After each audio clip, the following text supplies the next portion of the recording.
Certaines églises qui s'appellent l'église de réveil sont devenues des sectes. Lorsque la parole du pasteur est plus respectée que la parole de Dieu, c'est une secte. Daddy a dit, papa a dit, papa a dit, la Bible a dit.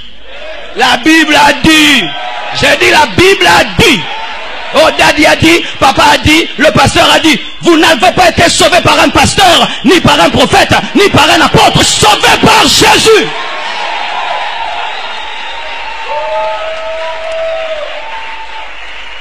La parole de l'homme de Dieu est inférieure à la parole de celui qui l'a mandaté. Lorsque le mandaté prend la place du mandataire, j'aimerais vous dire que vous êtes dans une secte et vous êtes dans l'idolâtrie. Avec des photos du pasteur dans l'église.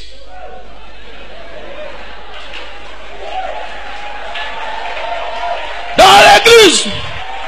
Qu'est-ce que la photo du pasteur vient faire dans l'église? Nous n'avons pas quitté nos maisons pour un homme. Nous avons quitté nos maisons pour Jésus. S'il y a une affiche, mettez-la dehors. Mais on met devant là une grosse photo du daddy. Adorez Jésus. Ne vénérez jamais un homme, sinon une secte. Et maintenant, même des photos de Jésus qu'on n'a jamais vues. Qui vous a dit que Jésus est un Suédois avec des yeux bleus?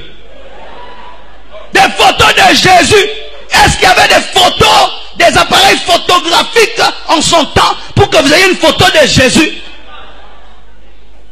Un Jésus barbu, très beau. Des cheveux noirs. D'autres y mettent des cheveux jaunes. Tout dépend du goût. Oui, parce que la photo de telle église est différente de la photo de l'autre, de l'autre, de l'autre. Et si tu cherches ça, tu trouves la photo sur Internet. On ne sait même pas si c'est un magicien, si c'est un occultiste, ou c'est un juif, ou quelqu'un, même une photo travaille sur Photoshop. Même un prophète. Secte. Même si la Bible est ouverte, c'est une secte. Lorsque dans une église, il y a le culte de la personnalité, c'est une secte. Jésus vous laisse votre église avec votre pasteur, ou son entrée spécialement reçue. Son entrée, c'est comme Tyson qui va se battre.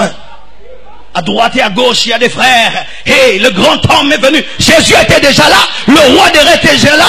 Comment est-ce que nous avons reçu Jésus? Comment on a reçu Jésus? Comment on a reçu Jésus?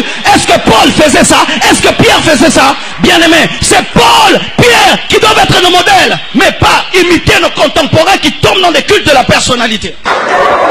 Pourquoi Jésus-Christ est mort si nous devons aller acheter les habits des Juifs pour prier? Est-ce qu'il y a un habit pour prier?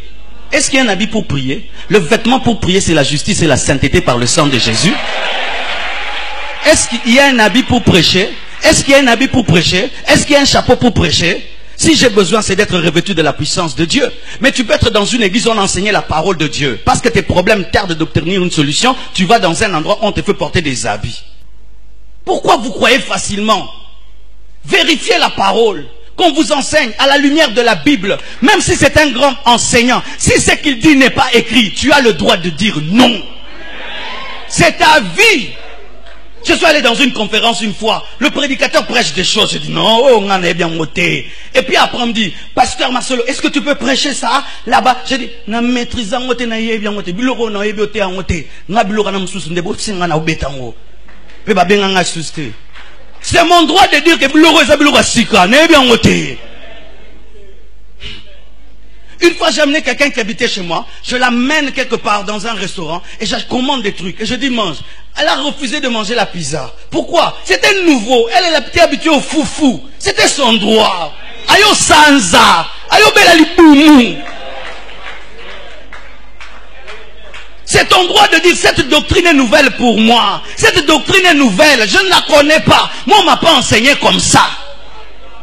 C'est ton droit. Même quand je prêche, si c'est que je prêche, tu trouves que c'est nouveau, va prier Dieu. C'est qu'il a dit ce que c'est vrai, va ouvrir la Bible. Si c'est faux, ne me crois pas.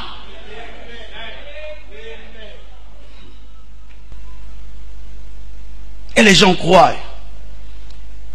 Et vous savez pourquoi ils croient?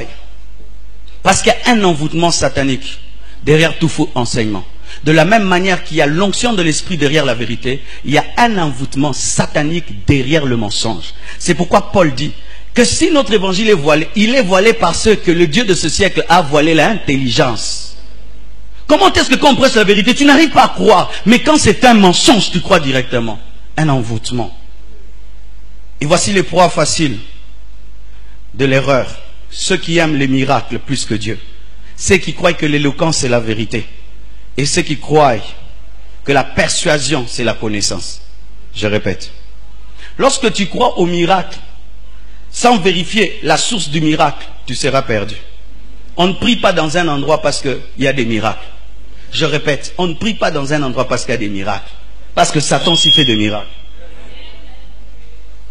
2. L'éloquence n'est pas la vérité. Je peux venir là. Frères et sœurs, il n'y a pas que Jésus. Tu peux prier aussi sa mère. Parce que si tu ne vois pas le fils, tu peux voir la mère. Et la mère va t'introduire chez les fils, n'est-ce pas? Oui. Il parle bien. Mais il dit quoi en parlant bien? Tu as vu le français? Frères et sœurs, tu peux invoquer Gabriel. Et une fois je priais, Gabriel m'est apparu, et puis je lui ai prié, il m'a exaucé, et puis Michael, des fois je dis à Michael de venir, il vient. Oh, praises. La Bible dit, on ne prie pas les anges. Si quelqu'un te prêche dans un mauvais français, il faut prier les anges. On ne prie pas dans une église parce que le pasteur parle un bon français. Oui, on ne prie pas dans une église parce que le pasteur est éloquent. On prie d'abord parce qu'il y a la vraie doctrine. Mais si maintenant il est prêché en bon français, c'est bon aussi. Mais si tu pries parce qu'il y a le français, on peut t'amener en enfer en français. Quelqu'un te persuade qu'il a dit la vérité. Je peux te persuader, je te convainc, mais j'ai menti.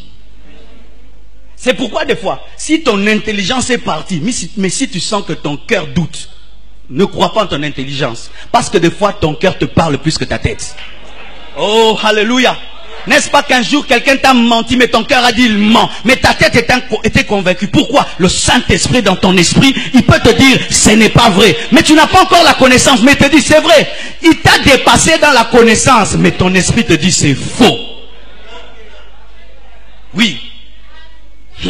Tu peux rencontrer quelqu'un, il a une grande connaissance de l'erreur. Mais toi, tu n'as pas une grande connaissance de la vérité, mais tu es dans la vérité. Il te convainc, mais ton esprit te dit, c'est pas vrai. Ne crois pas en une chose parce que tu es convaincu seulement. Crois en une chose parce que tu as la paix de l'esprit dans ce qu'on t'a convaincu. Vous devez aimer la vérité. Même si la vérité vous dérange, même si la vérité vous fait mal, vous devez aimer la vérité. Vous ne devez pas quitter un lieu parce que la vérité vous y blesse. Il faut y rester jusqu'à ce que la vérité vous transforme. Vous ne devez pas aller à l'église pour qu'on vous flatte. Vous devez aller à l'église pour que vous soyez changé, formé, transformé.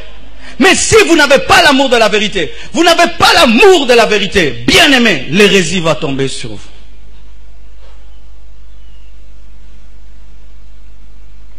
Pendant que les hommes sont en train d'abandonner Dieu, en ce temps de la fin, et que le monde est dans l'étonnement. Pourquoi ça? Dieu avait déjà tout dit. Mais il est possible d'être le reste de Dieu dans l'apostasie.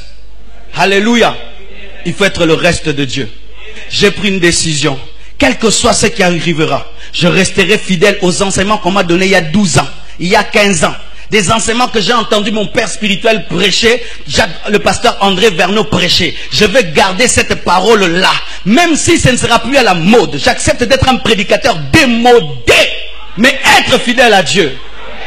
Je ne cherche pas une église à la mode. Je cherche une église qui ira au ciel. Je ne cherche pas une église à la mode. Je cherche une église qui ira au ciel. Je ne cherche pas une prédication à la mode. Je cherche une prédication fidèle. Tu dois te décider. Si les gens vont changer, je ne changerai pas. Si les gens vont commencer à pécher, je ne pécherai pas. Si je dois mourir, je préfère mourir que pécher contre Dieu.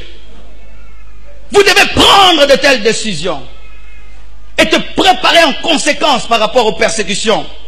Et dire, si même je dois souffrir, si même on doit m'abandonner, j'accepte. Sinon, Ces signes de la fin s'accompliront dans votre vie, mais pour votre malheur. Toi qui es debout, reste debout. Toi qui es tombé, relève-toi. Il n'est pas trop tard, tu vis encore. Que Dieu vous bénisse abondamment.